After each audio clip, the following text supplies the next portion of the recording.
Caros e caras internautas, estamos aqui mais uma vez, ao vivo no Mídia Livre, contando, como sempre, com a contribuição, o apoio de todos vocês, para que a gente continue discutindo, debatendo os grandes problemas nacionais. Então, queremos agradecer e pedir que, ao longo do nosso bate-papo, vocês compartilhem, curtam, façam sugestões de temas, e fiquem com a gente até o fim, além de compartilhar com outros amigos e amigas. Também queremos agradecer a Casa Vermelha, que tem nos cedido sempre esse espaço para que o Mídia Livre aconteça e possa, semanalmente, discutir, conversar com todos vocês. Mas qual é a nossa questão hoje? Nós temos 1 ano e 11 meses de desgoverno Temer. Nós temos 1 ano e 11 meses de ataque aos direitos sociais e democráticos que a classe trabalhadora arrancou com muita luta.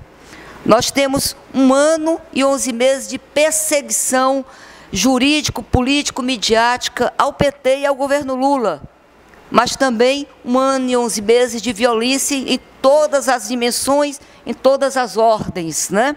E, diante disso, uma questão se coloca. O que perdemos em 1 ano e 11 meses? O que perdemos depois de 13 anos de governo encabeçado pelo PT? Tem na frente Lula e Dilma.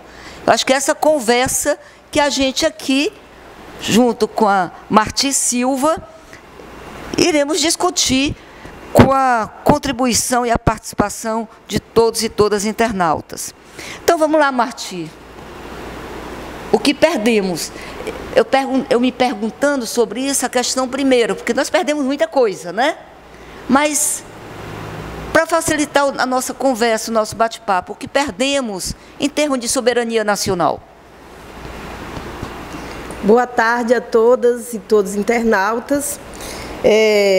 Começando aqui essa reflexão, nós perdemos, em primeiro lugar, uma ideia de estabilidade da democracia, das instituições, porque à medida que o golpe foi um golpe perpetrado pelo Estado, pelas instituições de Estado, pelo Legislativo, com apoio e com um apoio muito forte do Poder Judiciário, isso nos tira a garantia do Estado de Direito. Isso é uma grande derrota, momentânea, mas é uma grande derrota.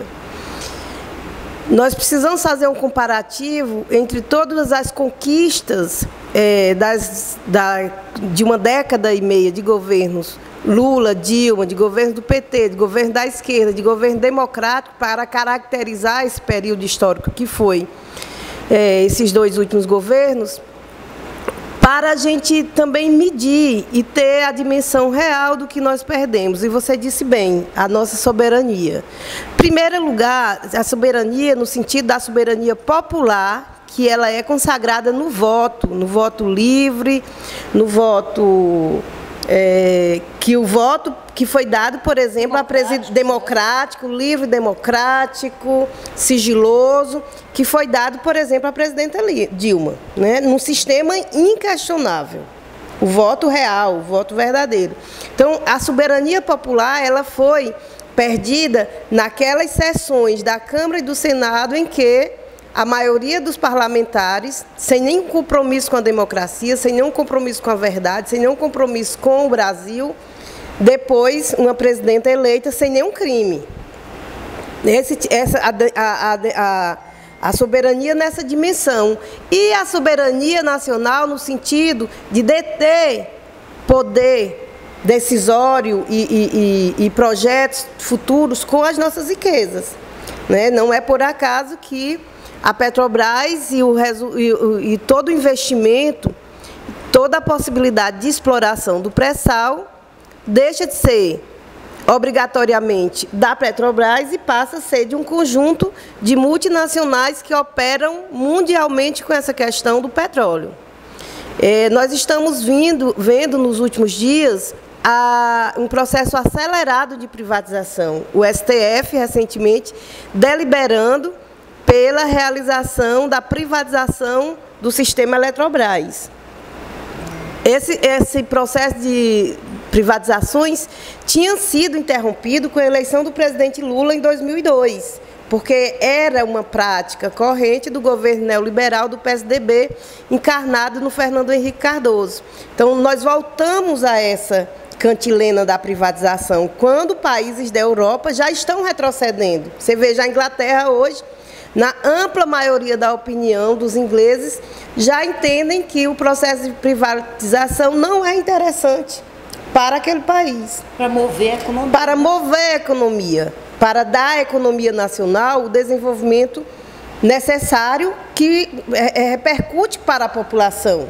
Então, nós perdemos a autonomia de forma que ainda é obscura em relação à Amazônia.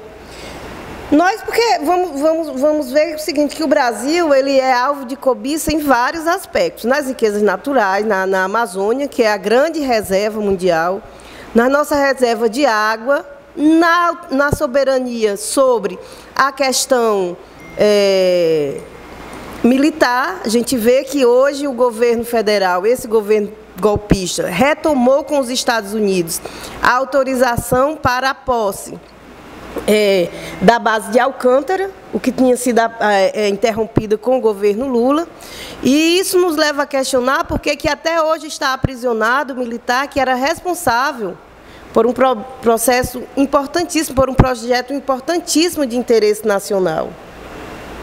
Nós precisamos questionar o que é que essa ação golpista, no âmbito do judiciário, reservou para o comprometimento dessa soberania. Então, realmente, nós temos perdido soberania e temos que ficar atentos, porque a ameaça iminente da reforma da Previdência, ela também compromete a nossa soberania. O que é a nossa aposentadoria, os benefícios previdenciários têm a ver com a soberania? Ora, porque se há por aí, por trás da reforma da Previdência, o interesse de se criar um sistema privado de previdência social, onde a previdência deixa de ser pública, deixa de haver um controle público e ela passa a ser gerida no âmbito do mercado financeiro, ela passa a funcionar como um braço lucrativo do mercado financeiro. Evidentemente que esse mercado financeiro vem com um conjunto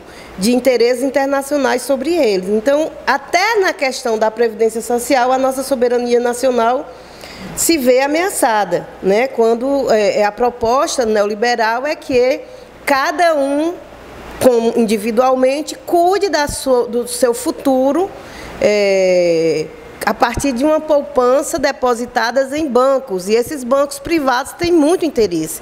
Basta a gente ver, porque cada comentário nosso aqui, Leda, cada reflexão, ela é muito bom que seja articulada com a realidade, com o que nós vemos no dia a dia. Por exemplo, o tanto de agência do Banco do Brasil que está sendo fechada. Agências importantes da cidade de Fortaleza. Quando você viaja um pouco, aí você vê agências importantes de Salvador, agências importantes de Recife, agências importantes de Maceió. Estou falando só no Nordeste, agências do Banco do Brasil que estão sendo fechadas. Isso atende ao interesse do mercado. E isso também atinge a nossa soberania, porque um sistema bancário financeiro público também interessa a população brasileira. Então, a soberania, se a gente for colocar como espécie de importância, ela é a primeira grande derrota que nós sofremos com o golpe. Na verdade, era o grande interesse do golpe estancar esse projeto desenvolvimentista que vinha sendo desenvolvida pelos governos petistas. Sem contar, né, Marti, que se a gente for contabilizar o processo de privatização antes dos governos encabeçados pelo PT, Lula e Dilma, o processo acelerado de privatização do patrimônio público, suspende durante os governos Lula e Dilma. Isso. E retoma novamente. Retoma novamente. E um processo de privatização que tende a se agravar com a crise mundial. Nessa semana, a imprensa mundial nos dá conta que os mercados da Ásia e da Europa despencam com a queda em Bolsa de Valores de Nova York. E, nesse aspecto, já anuncia uma guerra mundial fiscal e novos ataques aos direitos. E os direitos de soberania nacional, né, da democracia que impõe a questão da autodeterminação dos povos, e no caso do povo brasileiro. E aí entra a questão da necessidade de intensificar os ataques aos direitos e à democracia, e, por conseguinte, à soberania nacional. A gente escuta os comentários recentes de que o governo não está... O desgoverno Temer, melhor dizendo assim, né? O desgoverno Temer não está conseguindo a coesão necessária para garantir a reforma da Previdência. E já tenta acalmar o mercado, anunciando uma possível troca com a privatização da Eletrobras. Quer dizer, adia a reforma da Previdência, embora esteja marcado para o dia 19, é bom lembrar, viu? E nós temos que ficar em alerta. Está marcado, essa é a intenção do dia 19. Aliás, do dia 19, a intenção é tanto contra a reforma da Previdência, como também prender Lula. Essa é a intenção e nós temos que ficar em alerta. Agora, embora tenha carnaval no meio do terreno, no meio do caminho, né? Mas temos que ficar alerta. Mas há uma situação desse tipo. Quer dizer, não há freio em relação à entrega do patrimônio nacional para a exploração do capital estrangeiro. O próprio pré-sal é um problema.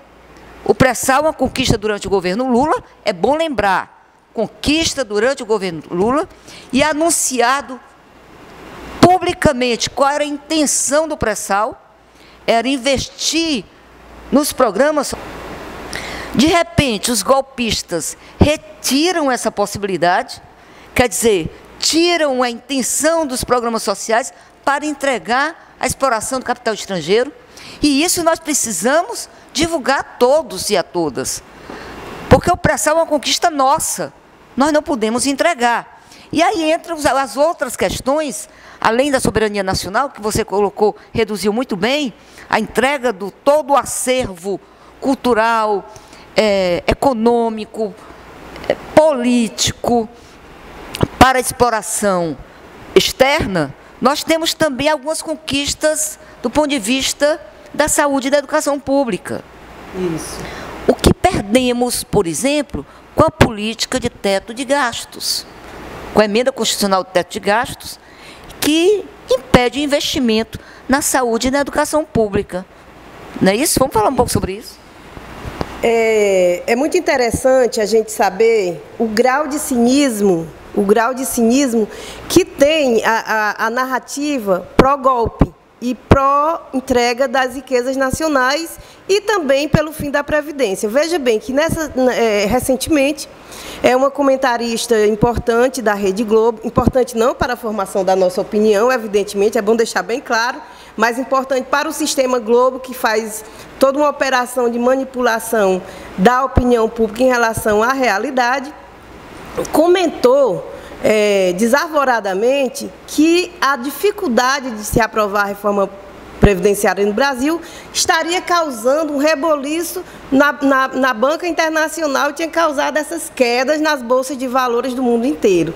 O grau de cinismo é tão grande, porque, na verdade, o que está por trás disso é o seguinte: se usando essa narrativa para dizer nós precisamos fazer a reforma da Previdência. E, na verdade, o mercado internacional está voraz, ele é faminto. E, quando ele perde qualquer espaço, ele tem que ganhar noutros, né? Tudo isso explica a necessidade do golpe na ótica do grande capital. E os prejuízos sofridos, eles vão repercutir. A PEC que impede o investimento durante 20 anos, você veja bem, compromete-se um país inteiro por duas décadas. Por quê? Porque a tão longo prazo. Que compromisso tão ferrenho é esse que os golpistas assumem perante a banca internacional do grande capital? Porque durante 20 anos, o governo brasileiro, seja ele qual for, a não ser que haja uma mudança e revogue essas medidas legislativas, o Brasil estará impedido de aumentar investimentos em todas as áreas: saúde, educação, assistência social, cultura. mas também esporte, mas também naquelas que fomentam o desenvolvimento da infraestrutura. Nós vamos ficar sem desenvolver grandes projetos, por exemplo, de grandes projetos estratégicos na área de energia, na área de comunicações, na área de ciência, de pesquisa, portanto, na educação universitária. Há um comprometimento muito forte disso. E isso acaba atingindo a nossa soberania, porque um país que não se desenvolve, não investe, que se proíbe a si próprio de se desenvolver, ele está fadado a uma situação crítica. É por isso que se diz que o Brasil, com o golpe, ele tem um projeto de empobrecimento da ampla maioria da sua população. Agora, esse empobrecimento da ampla maioria da população brasileira é uma condição necessária para o grande capitalismo, que ele precisa aumentar o seu lucro. É por isso que vem a reforma trabalhista, para aumentar o lucro das grandes empresas, e aí no bojo entra também de todos os empregadores, reduzindo o tamanho da folha de salários, da folha de pagamento. Criando insegurança insegurança e estabilidade nas relações de trabalho.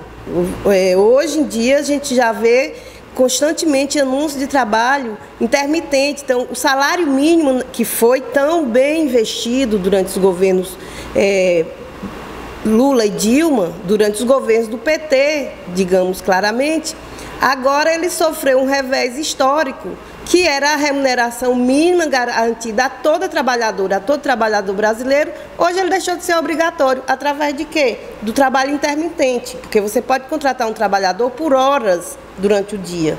E aquele trabalho por horas durante o dia não vai garantir a obrigação ou a garantia de um salário mínimo no final do mês. Então, na prática, acabou o salário mínimo. O grande problema disso que eu vejo, Marti, é que faz a reforma trabalhista. Eu sempre digo que as relações sociais capitalistas, elas entram numa fase compulsiva, né? Isso. Que não tem controle. Porque, se você pensar bem, a reforma trabalhista, ela gera desemprego. E gera uma recessão, uma instabilidade na economia. Sem mercado consumidor, a produção fica estagnada, porque o desempregado não vai consumir. E isso cria um problema para o mercado produtivo, né? O mercado produtivo. E isso cria uma instabilidade generalizada para o próprio sistema baseado na produção de mercadorias. Então, é crise sobre crises, né? Então, a reforma trabalhista não é, como dizem alguns, que é bom porque vai gerar emprego, né? Quando tira a carteira assinada, permite, assim, por exemplo, a contratação de mais pessoas. É desemprego de mais pessoas. 1/3 da humanidade está desempregada. Os Estados Unidos, a maior potência mundial, tem problemas hoje com o emprego, com desemprego massivo, inclusive da juventude em idade economicamente ativa.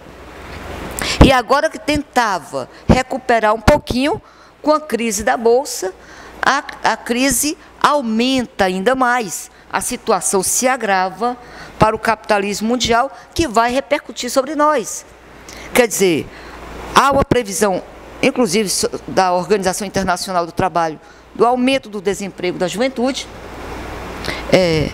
e uma reforma trabalhista que não promete a estabilidade mínima de um mercado consumidor em potencial para um capitalismo que precisa movimentar sua economia. Então, a reforma trabalhista não vai atender nem mesmo a estabilidade do mercado. Isso, ela compromete, né? Compromete o movimento da economia de mercado. Não é um problema que recai só sobre a classe trabalhadora, mas o mercado de uma maneira geral. Então, é uma situação compulsiva que a solução só pode se dar através dos trabalhadores, né? E aí vem a questão associada à questão dos direitos trabalhistas. Retira os direitos trabalhistas, mas também retira o direito à educação mínima necessária para você disputar, não é nem o emprego, mas a empregabilidade. O que tu acha sobre isso? Na verdade, primeiro você tocou num ponto que é fundamental para a gente compreender o sentido dessa reforma trabalhista. Na época dos governos petistas, nós chegamos no Brasil numa posição inédita na história brasileira, que foi do pleno emprego, o momento que nós tínhamos 4% de desempregados. Isso é uma situação de pleno emprego que só se alcançou nos países bem desenvolvidos, em momentos de alta estabilidade econômica. Foi um momento muito rico para a economia brasileira. Mas o que é que acontece?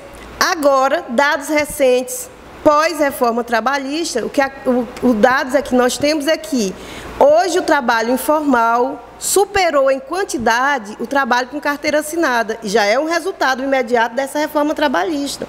Então, esse trabalho informal, ele não gera estabilidade econômica, ele não gera renda suficiente para o trabalhador e a trabalhadora consumir e fomentar o desenvolvimento do mercado. Isso é uma ideia básica do capitalismo. Quando o capitalismo surgiu e se opôs ao trabalho escravo, ele queria produzir a mão de obra livre. E ele, na verdade, não era nem uma ação humanitária, era para garantir um mercado consumidor. Aquele trabalhador assalariado conseguir minimamente comprar os produtos manufaturados naquele momento de crescimento do capitalismo. E hoje a gente vê, de uma forma irracional, um caminho inverso, né? É a retirada do acesso mínimo a renda da maioria da população, e isso compromete. Na crise de 2007, qual foi a medida econômica que o governo brasileiro teve para não mergulhar na crise como o resto do mundo, né? Como a Europa, os Estados Unidos? Aumentou o crédito interno, fomentou os programas sociais e, com isso, deu à população a capacidade de consumo interno. Isso nos garantiu uma estabilidade durante aquela crise que foi profunda em escala mundial, né? E agora o que nós vemos é a redução da renda, a redução do consumo, um processo de recessão profundo que a grande mídia esconde, porque quando há uma propaganda, e é muito bom a gente estar sempre lembrando, para não acreditar, para a gente não cair na cantilena da grande mídia que anuncia um pseudo-crescimento, o crescimento no emprego. Não houve crescimento no emprego, houve crescimento da atividade informal. Aqueles trabalhadores que são demitidos ou que foram demitidos em função desta crise produzida pelo golpe, e ele passa a ser um trabalhador informal. Ele vai vender um produto, ele vai ter a vã ilusão de que vai ser um empreendedor. O empreendedorismo, ele funciona e é uma medida muito interessante para a geração de empregabilidade de renda no momento de estabilidade econômica e de garantias sociais. Porque se não tiver resultado na atividade empreendedora, aquela pessoa pode ser acolhida em programas sociais, o que não é o caso desse momento. E a questão da reforma trabalhista, e você tocou aqui, eu sei que eu estou falando muito, mas para ligar um ponto ao outro, antes da reforma trabalhista, o desgoverno do Temeroso, ele fez a reforma do ensino médio. Isso tem um significado profundo para desestabilizar o desenvolvimento que nós vínhamos alcançando. Primeiro, porque retira da juventude a possibilidade de um conhecimento universal, libertador, crítico, para um conhecimento vinculado só à produção da mão de obra, e ainda faz uma propaganda falsa disso. É muito bom que a juventude, eu fico muito alegre quando eu vejo a juventude contestando essa reforma do ensino médio, reconhecendo que ela está sendo privada, na verdade, de acessar o saber e o conhecimento. Por que você deixar de estudar história, artes, geografia, sociologia, lhe retira de uma produção de saber que vai lhe dar uma condição humana de criticidade, uma possibilidade de entender o mundo e, com isso, aumenta a capacidade de empregabilidade. Por que você não retira essa produção do conhecimento das classes dominantes? Porque é fundamental. É fundamental. Então, você já começa a direcionar um conhecimento para a grande maioria da população de jovens se tornarem meros empregados, meros dependentes de um mercado explorador, mal assalariado, em condições ruins de trabalho, no emprego inseguro, nos chamados bad jobs, né? Que é aquele trabalho que ninguém quer fazer e que uma parte da população se obriga a fazer em troca da sobrevivência. Então, a reforma do ensino médio, ela veio nesse sentido. E de forma cínica, porque aí, Leda, eu acho que a gente tem que contrapor a narrativa que se construiu com esse golpe. É a propaganda usando jovens, dizendo que a reforma foi boa, estou falando da reforma do ensino médio, porque agora o jovem pode escolher o que quer aprender. Na verdade, o jovem não está podendo escolher o que quer aprender, ele está sendo fadado a aprender só a apertar botão, operar máquina, ele vai ser na verdade, ser conduzido a ser um analfabeto funcional que vai operar alguns equipamentos, né, funcionar para alguns serviços, mas ele não vai ter o desenvolvimento humano necessário a um processo que seja, inclusive, emancipatório para a classe trabalhadora. Porque o Gramsci, ele colocava muito bem essa questão do conhecimento, da escola, a dimensão da escola, como um processo que contribui, que constrói a emancipação da classe trabalhadora, né? E aí, esse processo foi interrompido com a reforma do ensino médio. Daqui a uma geração nós vamos saber o resultado dela. Eu espero que nós não cheguemos a uma geração, porque o revés, né, a virada tem que vir antes. Mas é um golpe, ele tem uma pretensão de longo prazo. Faz a reforma do ensino médio, faz a reforma trabalhista, ou seja, ele já cria uma futura classe trabalhadora no meio dos estudantes de ensino médio, já com formação precária, cria instabilidade ou insegurança jurídica nos contratos de trabalho e, por fim, desampara o futuro da classe trabalhadora através da reforma da Previdência. Esta que se anuncia já uma fraqueza política do governo golpista na sua aprovação, mas cuidado que isso pode ser uma balela. Nós precisamos estar nas ruas, estar atentos, mobilizados, para que ela não passe definitivamente. E, assim como precisamos agregar a luta contra a reforma previdenciária a todas as outras lutas, inclusive contra a privatização. Nós precisamos lembrar que essa memória nos sirva de experiência da privatização da Vale do Rio Doce. O que significava a Vale do Rio Doce para a soberania nacional, a maior produção de aço do mundo, sem falar em outros minérios. E hoje o que é a Vale do Rio Doce? É uma empresa de alta lucratividade no mercado, já era na época, porque a Vale do Rio Doce ela foi privatizada a um preço muito menor do que ela tinha no mercado. Então, e o que ela continua de alta lucratividade, mas sem nenhum proveito para a população brasileira. Muito pelo contrário, vamos lembrar aí a tragédia, né, o acidente ambiental que aconteceu em Minas Gerais, de responsabilidade da Vale do Rio Doce, que ela não consegue sequer atender, contingenciar aquela população que foi atingida. Isso é um prejuízo. Aconteceu lá em Minas Gerais, mas eu estou falando da questão ambiental, mas isso demonstra que a privatização, ela retira do Brasil, da sua população, que afinal é a quem interessa, todo e qualquer benefício que seja da produção, do lucro ou da produção mesmo, no sentido, o exemplo disso é a Vale do Rio Doce. O que é que nós ganhamos, a não ser do ponto de vista fiscal, mas assim mesmo as grandes corporações se aproveitam da sonegação fiscal, né? Então, esse golpe ele precisa ser compreendido e enfrentado nas suas mais diversas dimensões, e depois é bom que a gente coloque aqui sobre as dimensões dos direitos sociais mesmo, as reduções dos programas sociais, do Bolsa Família, a redução dos programas de investimento na educação. Hoje a gente já percebe isso na redução de oferta em creches, por exemplo. A ameaça do fim do Fundeb. Né? Então, são coisas que demonstram a profundidade e a extensão que esse golpe tem sobre a soberania nacional, sobre a economia, a estabilidade e os direitos das trabalhadoras e dos trabalhadores brasileiros. Queridos e queridas internautas, nós estamos aqui ao vivo no Mídia Livre, debatendo sobre o que estamos a perder depois de 1 ano e 11 meses de desgoverno Temer, de golpe político, jurídico, midiático, e o que perdemos após 13 anos de governos encabeçado pelo PT.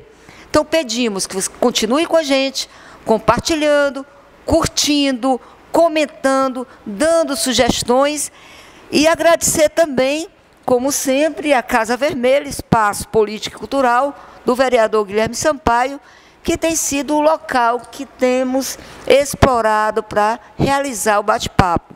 O espaço da Casa Vermelha fica na Avenida Universidade, 2197, em Fortaleza, Ceará.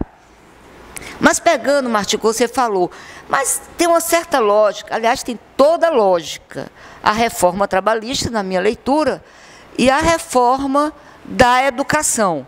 Ora, vejam, à medida que se investe na educação da classe trabalhadora, né, da juventude, mas essa juventude vai pressionar o mercado por emprego. Claro, e por um melhor emprego à altura de seu investimento em capital humano. E isso é um problema. Teve uma época, no começo dos anos 2000, a Viviane Senna dizia, a irmã do Ayrton Senna, né? A juventude brasileira se constitui numa verdadeira bomba relógio. Ela se referia à incapacidade das empresas do mercado absorver a força de trabalho juvenil em idade economicamente ativa. Então, desescolariza a sociedade para reduzir a pressão sobre dessa juventude ao trabalho.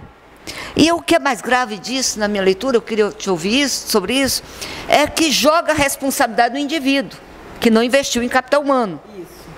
Desqualifica, retira a possibilidade, como você bem falou, da escola ser um local de ensino, onde se apreende todo o acervo cultural que a humanidade produziu ao longo da sua existência, que é uma produção da humanidade, realizada através do trabalho humano. Né? O capital se apropria disso e ainda joga a responsabilidade para o desemprego nessa classe, na classe trabalhadora. Ou seja, não se qualificou, portanto, não tem emprego. Aí vem a questão da empregabilidade, que é bom, esse conceito é legal, porque eles colocam o seguinte: a empregabilidade não significa, se você investir em capital humano, ou seja, na sua educação, você vai ter emprego. Apenas vai ser um indivíduo competitivo para disputar no mercado de parcos empregos disponíveis. Né? Então, é um problema. E aí me lembra o jornal New York Times, se não me falha a memória, do ano 2009, 2010, uma matéria de quase página inteira dizendo, olha, um jornal conservador, dizendo, era assim a manchete, plano B, esqueça a faculdade. Sim. Mas o jornal se referia ao chamamento de educadores de importantes universidades dos Estados Unidos, era se dirigindo a negros e imigrantes, ou seja, a população pobre. Esqueça a faculdade, pegue esse dinheiro para pagar a sua casa própria. Era isso que estava sugerindo. Mas os educadores avançavam. Não tem emprego. Não adianta investir em ensino superior, mesmo pago, porque lá nos Estados Unidos não tem universidade pública. Mesmo pago, não adianta investir porque você não terá emprego à altura do investimento no seu capital humano. Quer dizer, não é aqui só no Brasil. E o Lula, na minha leitura, caminhava no movimento inverso do que caminha o mercado mundial e o Estado subordinado ao mercado mundial. Por que o governo Lula, na contramão com todos os problemas que a gente possa levantar sobre os programas, e o próprio Lula admite que precisa avançar sobre esse aspecto, mas o que é que nós tínhamos? Chamando a juventude para avançar na sua escolarização, abrindo para a classe trabalhadora o acesso ao ensino superior. Quer dizer, na contramão da maior potência mundial que chama a juventude para não esquecer a juventude da classe trabalhadora, a juventude oprimida, a juventude pobre, a juventude negra, a juventude imigrante, para esquecer a faculdade. Então, quer dizer, desconstruir o governo de base social popular passa a ser uma tarefa não só dos bandidos do Congresso Nacional, não só das instituições ideológicas concentradas na Globo, SBT e etc., Record e etc., mas é uma tarefa que nossos golpistas devem ao mercado mundial, numa crise profunda que precisa tirar as conquistas da classe trabalhadora no Brasil, na Venezuela e em toda parte do mundo, né? Por isso tem uma certa lógica, na minha leitura, o fim dos direitos, a rediscussão da temática educação, da saúde, do emprego e renda, né? E aí vem das tarefas nossas. Eu queria provocar para você levantar a questão ainda no âmbito da educação. Não só o ensino médio, que você resumiu muito bem, mas a contra-reforma do ensino médio, mas tem também a questão da escola sem partido. Isso, né? Educação ideologia de gênero. Isso. A escola sem partido, na verdade, nega a nossas crianças, jovens, a futura geração, o acesso a tudo que ela produziu ao longo da sua história, né? Então, essa é a gravidade da situação. Marti. Essa questão da escola sem partido e da ideologia de gênero são duas questões absolutamente graves na formação da nossa juventude. Mas antes de falar disso, Leda, eu gostaria de tocar no ponto que você falou aí, que é a dimensão individual e a dimensão social das experiências que se tem na história. Veja bem, o que se opõe ao Estado liberal é exatamente o Estado social. O Estado liberal, ele prega que o indivíduo é responsável por si mesmo. Então, ele é responsável pelo próprio sucesso, assim como ele é responsável pela própria tragédia social dele. Se ele for bem-sucedido, parabéns para ele, foram os seus esforços, foram a sua autodeterminação que garantiu isso. Se ele sofre em função da condição de miserável, de pobre, também é problema dele. Então, ele vai ser um abandonado.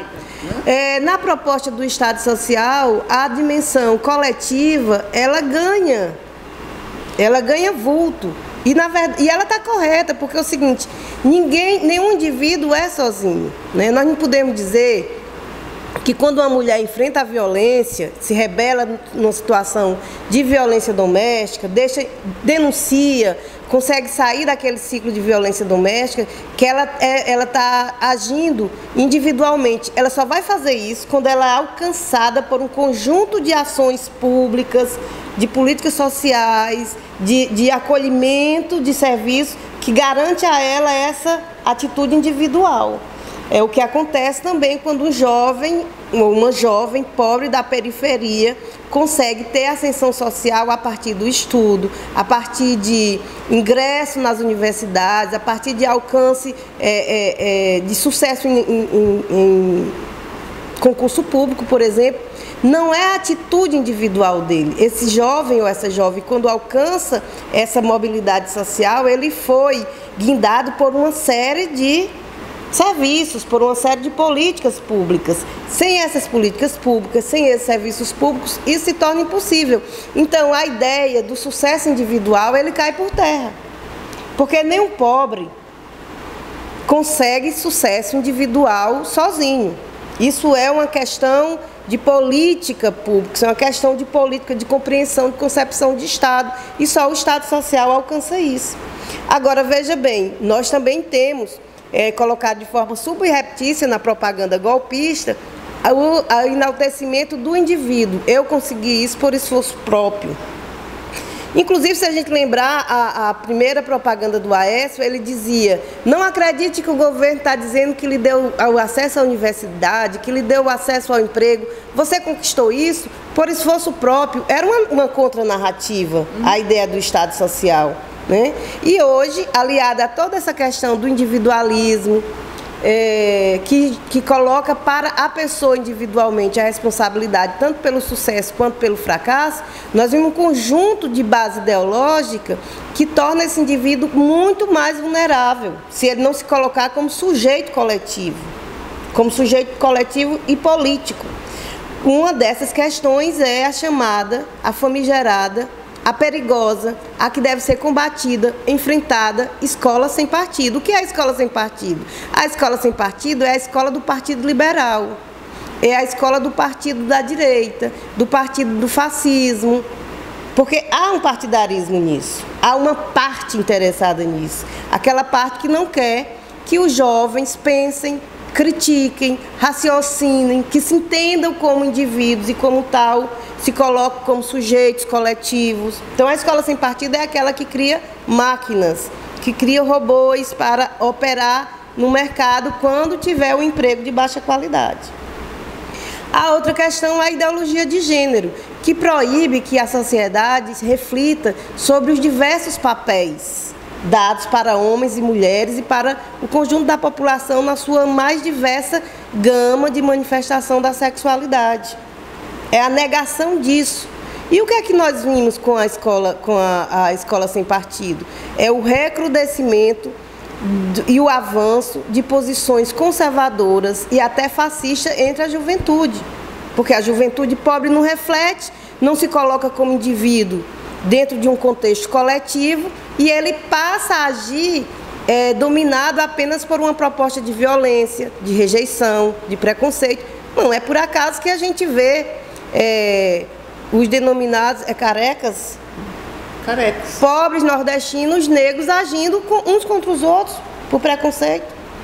Isso é fruto já dessa malsinada escola sem partido, e que ela se contamina, né? Ela vai contaminando.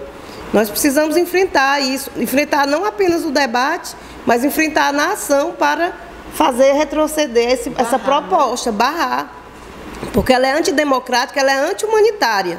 E a questão da escola, da ideologia de gênero, ela barra todos os avanços das possibilidades de encontro harmonioso entre as diversas, entre homens e mulheres, entre a aceitação e o respeito à população LGBT, né? Quer dizer, ela dá um entrave num processo civilizatório, que é o da convivência respeitosa, da convivência do respeito à integridade, do respeito à dignidade do outro.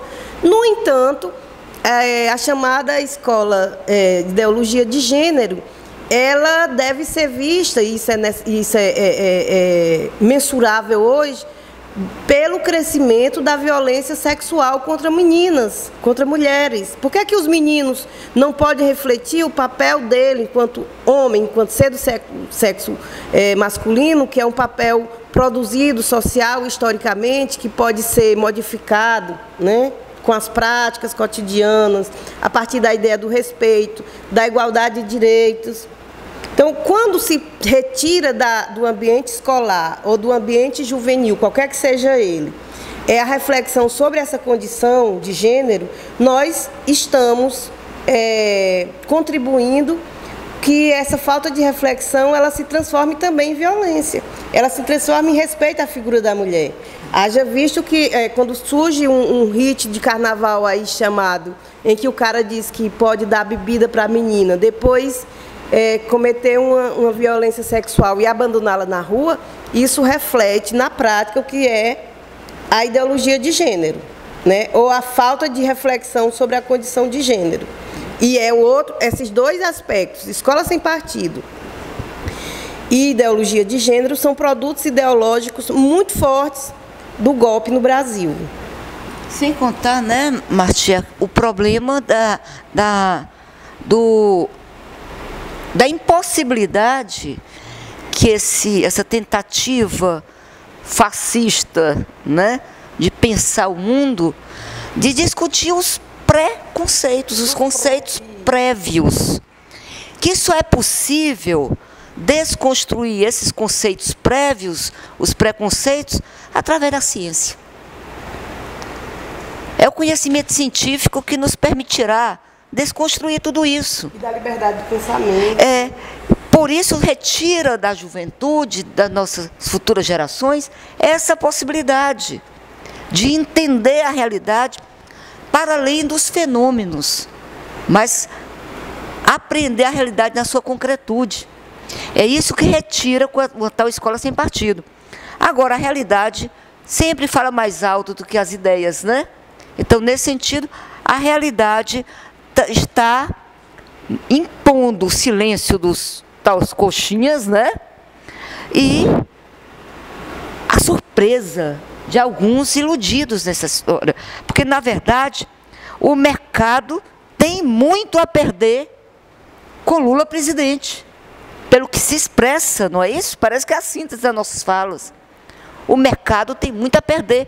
No Brasil, a Globo tem muito a perder. A imprensa golpista tem muito a perder com Lula presidente. Porque ele representa as aspirações das massas, que falam hoje Lula é Lula condenado ou não, presidente.